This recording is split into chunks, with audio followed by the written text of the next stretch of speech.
plastic tubes and pots and pans, bits and pieces, and the magic from the hand will make a weird sight. Hi everybody.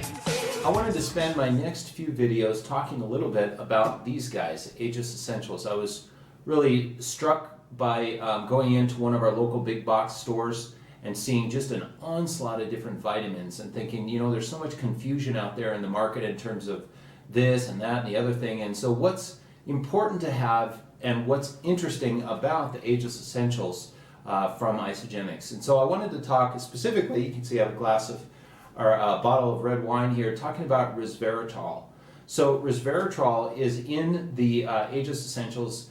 The level is 125 milligrams, so a recommended dose is around 250 milligrams or so. So these guys, as most of you know, come in 2 packets, one in the morning, one in the evening. So each pack has about 125 milligrams in it, so there you get your 250 milligrams per day. But the interesting thing about Resveretrol is that it is a compound that's found in plants, specifically in red wine, but also in Japanese knotweed, which is where this Resveretrol actually comes from, even though it's also found in red wine as well. The reason for that is that the knotweed actually has a higher concentration of that. It's a little bit easier to raise, so it's basically the same compound, they just get it from a different source. Unfortunately, it's also an invasive species here in the United States, so they have to be pretty careful and probably harvested overseas as well, but that is beside the point. So, but the interesting thing as well is that 250 milligrams of Resveretrol, about 1 milligram in a glass of wine. So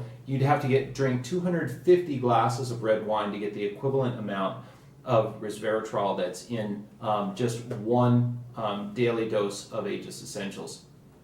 The other thing I wanted to mention too is Resveretrol has also been shown to help with cancer, help combat cancer.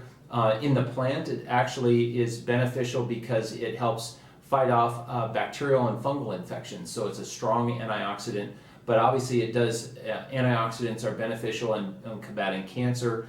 It's also shown some promise in helping to moderate Alzheimer's disease as well as diabetes. So it's a pretty good compound to have. Obviously there's a fair amount of information out. It's a common supplement, and again, it's part of the Ageless Essentials. So I'm going to be talking a little bit more about some of the other compounds and pieces and parts in our Ageless Essentials here in my next couple of videos.